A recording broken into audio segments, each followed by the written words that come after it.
concerning thing for any parent is fever, particularly fever in the smallest babies and infants. There's always a lot of concerns about, is the fever bad? Is it going to cause a seizure or any brain damage? Does this indicate a more serious infection? And certainly every day in the pediatric emergency room we see a lot of young children with fever. So the bottom line about fever is I've had a complete change in my mindset. It's actually good. It's part of your body's response to infection in order to fight usually the viruses that are there, and it's a very normal when the virus hits a child's system, the immune system is activated, and a fever is just a very healthy part of your child fighting off that infection.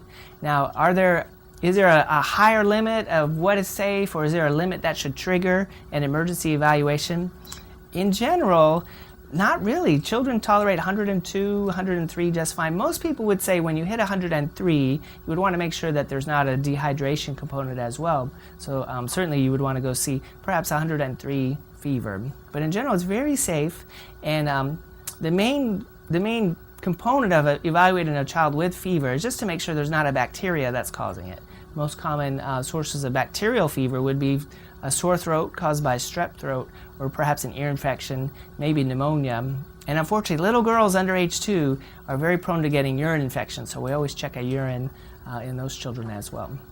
Most cases of fever can be treated without antibiotics, just making the child comfortable with Motrin and Tylenol.